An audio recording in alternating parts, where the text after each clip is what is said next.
Governments have come and gone. Valuable time has gone by in formulating various upliftment programs and policies. Crores of rupees have been spent on their supposed implementation. But a closer look at reality shows a very dismal picture. The implementation of these policies is such that the benefits remain limited to a select few. Women, who constitute nearly half of India's population, are still bound by the shackles of patriarchy. In spite of numerous constitutional amendments, women still seem to be held down by the demands of family and society. Bihar, a state in the north-central zone of India, was acknowledged as a great educational center in the ancient times. In contemporary times, however, the educational standards have dipped, with women bearing the brunt of it all. The major cause of this low female literacy rate is the patriarchal structure that remains a limiting factor in women's education.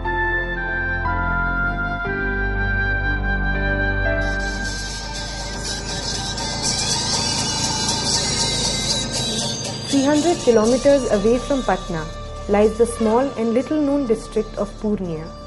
More than 6 decades after the country declared its independence, the women of Purnia, especially Muslim and Dalit women, are struggling to find their identity and carve a niche for themselves."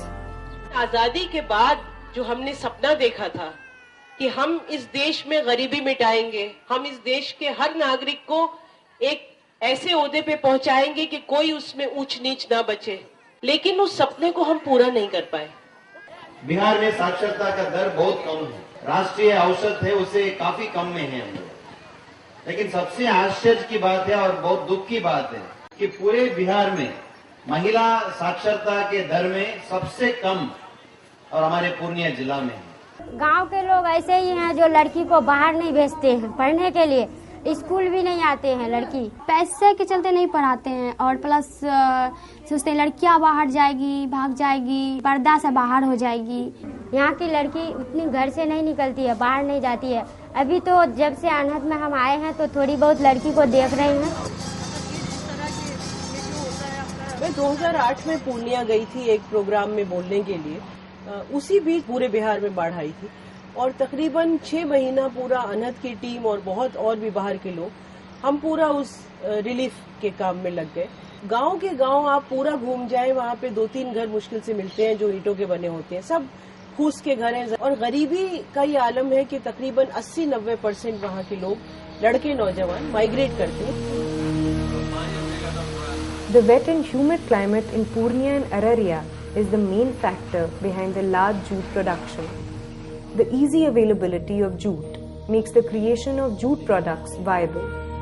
2010 saw the setting up of 2 centers in Purnia. As of today, there are 10 centers in Purnia and Araria. 5 of these centers have sewing machines, whereas the other 5 have hand looms.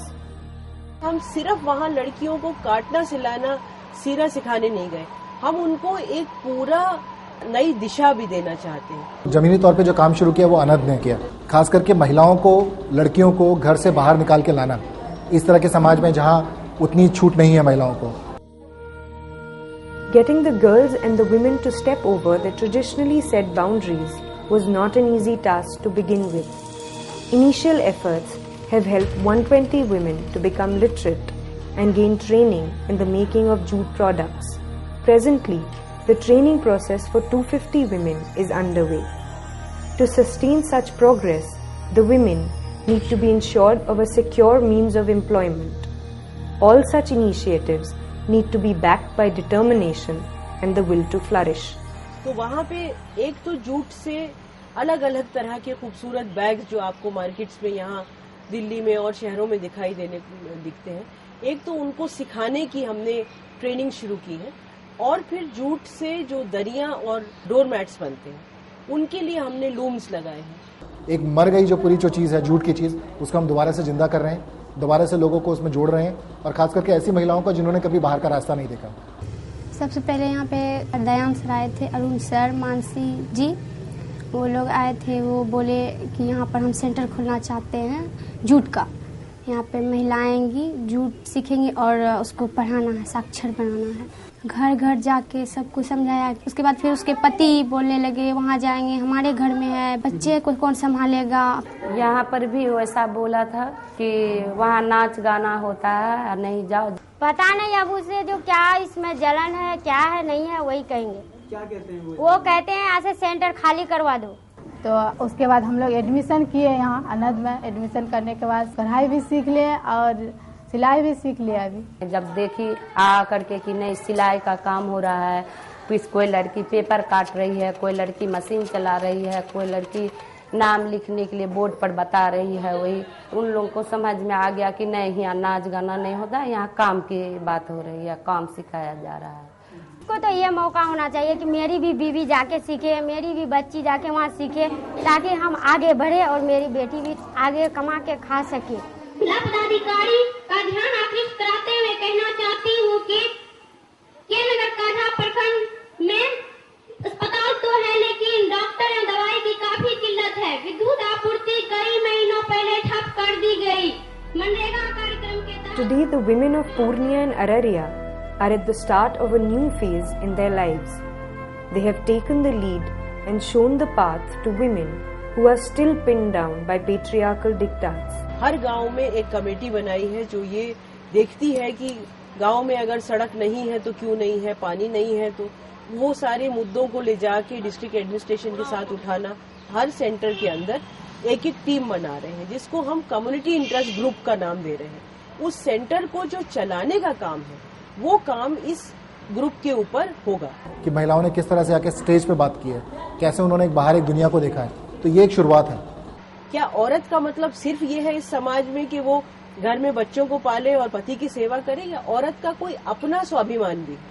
और वो तभी आ सकता है जब वो लिखना पढ़ना सीखे। उन औरतों को बताया जाए कि दुनिया में क्या हो रहा है, वो सिर्फ अपने उस चार दीवारी के अंदर बंद ना रहे। 3 महीने से अभी लिटरेसी की क्लास चला रही है। बहुत ही जरूरी है क्योंकि बैंक में अभी जाती है औरतें तो वहाँ पे साइन करना पड़ता है, और कहीं भी जाते हैं तो बिना साइन के कुछ नहीं होते। गांव से जुड़े हुए जो समस्या है उनका मुद्दा है, पीएचसी का मुद्दा है, एजुकेशन का मुद्दा है, आंगनवाड़ी का मुद्दा है, तो कैसे हम पूरे उस जगह गांव के लोगों को, वो जो हमारे कोऑर्डिनेटर्स हैं, वो उसके बारे में जानकारी रखें। One initiative of this kind has been proposed by Anhad, which involves the formation of a company that will function on a no-profit, no-loss basis. The products created by the women will be marketed through this company, and the profits so generated shall be distributed equally among them. कोई माल बना के बाहर भेजे या कोई काम करे, जूटे का हुआ, बेगे का हुआ, जैसे मशीन चलाने के लिए सीख गई है तो आराम से है कि वो भी बना लेगी, बैग सब बना लेगी। हाँ, हमारे यहाँ से जो है लड़की जा रही है ना, संस्था में जा रही है, वहाँ काम सीखते हैं। देखिए, सबसे बड़ी चीज़ ये है कि अभी जो महिलाओं ने जो सीखा है, अगर उसको हम लोग उस इंटरेस्ट को सस्टेन नहीं कर पाए और उसको अगर हम लोग आगे किसी प्रोडक्टिव यूज़ में नहीं ला पाए तो कहीं ना कहीं उनका इंटरेस्ट कम हो जाएगा। उनको लगेगा जो हमने सीखा है उसका कोई इस्तेमाल नहीं है। लेकिन ये कि पूरा सशक्तिकरण का जो प्रोसेस है वो एक लॉन्ग टर्म प्रोसेस है, और जिस समुदाय की हम बात कर रहे हैं उनके पास ना तो धन है और स्किल जो नहीं था वो हम लाने की कोशिश कर रहे हैं। जिस समुदाय की हम बात कर रहे हैं उनका जो मार्केट में, उनका जो बाजार में उनका अपना जो शेयर है वो बहुत कम है। अभी हमारा जो टारगेट है अगले 2 साल में हम तकरीबन 1000 औरतों को ये ट्रेनिंग देके, और उनको हम ये चाहते हैं कि उनका प्रोडक्शन वहाँ पे शुरू हो और एक पूरे उनके मार्केटिंग लिंकेजेस बने।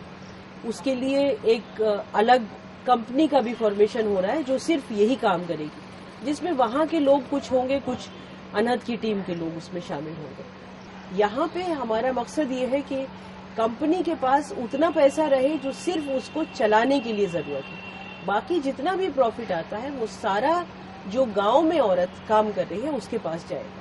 अभी जो डिस्ट्रिक्ट मजिस्ट्रेट है उन्होंने भी एक अनहद की पब्लिक मीटिंग में ये कहा कि वो आगे से जितने भी सरकारी इदारे हैं वहाँ के, वो उनको जितना जूट का मटेरियल चाहिए वो इन्हीं औरतों से खरीदेंगे, क्योंकि ये उनका भी काम है। आपकी कितनी भी सामग्री बनाया जा रहा है, उस सामग्री में बेचने में कहीं भी समस्या नहीं हो, उस पर भी हम लोग निश्चित रूप से ध्यान देने के लिए हम तैयार बैठे हैं। अगर आपके पास कोई ऑर्डर आया है तो वो टाइम पे बने, उसकी क्वालिटी कंट्रोल हो। जो ऑर्डर बन के चला गया उसका पैसा वापस आया कि नहीं आया, पैसा पहुंच गया तो औरतों तक बटा कि नहीं बटा, ये जो लीडरशिप हम जिन औरतों को देंगे, ये सारा काम उनका होगा। सेंटर जो 6 महीना से चल रहे हैं ना, तो अभी गांव की लड़की सब बोल रही है कि हम लोग घर में बैठ के क्या करते हैं, हम लोग भी सीख लेते हैं तो कमा के खाते ना। अभी सिलाई भी सीख लिए हैं और कढ़ाई भी सीख लिए हैं, और जो सिग्नेचर करने नहीं जानते थे, हम भी नहीं जानते थे, तो सिग्नेचर करने भी सीख लिए। अपना गांव का नाम भी लिखने सीख लिए हैं, अपना जिला का नाम भी, अपना थाना का नाम भी, ऐसे भी सीख लिए हैं। सब बोले बहुत अच्छा काम है। पहले तो हम लोग खुद घुसाते थे, लेकिन अब बहुत अच्छा है, सीख सकती है। ठीक है कि अगर वो सीख जाएगी तो कम से कम जो है अपने पेट, कपड़े, ये सब के लिए तो वो अपने खुद हो जाएंगे, उसके मालिक बन जाएगी। वो अपने अपने लड़के अपने अपने बच्चों को भेजिए संस्था में, जो कि वहाँ कुछ हुनर सीखने के बावजूद फिर वो अपनी ज़िंदगी अच्छा से निभाए। नहीं सर, क्यों? महिला अगर पर्दे में रहेगी तो क्या देखेगी, क्या जानेगी, क्या समझेगी? घर से जब तक ने बाहर निकलेगी, जैसे सेंटर आई तो कुछ समझी ना, सिलाई सीखी ना, कढ़ाई का काम सीखी ना, बात करने के लिए सीखी ना। हम भी पहले जब आए थे ना अनद में, हम भी मुझे बोलने की खुद ही शक्ति नहीं थी, मुझे बहुत डर लगते। मुझे विश्वास नहीं हो रहा कि हम इतना बदल गए हैं। जिस तरह से अनद में काम होता है उसको देख के उसमें आत्मविश्वास दिया, मुझे बल दिया, यहाँ तक आज अनद की वजह से हम आए हैं।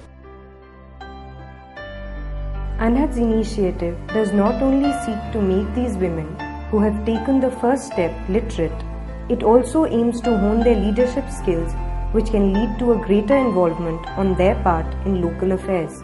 However, it is essential that this initiative is taken forward and the ray of hope never flickers.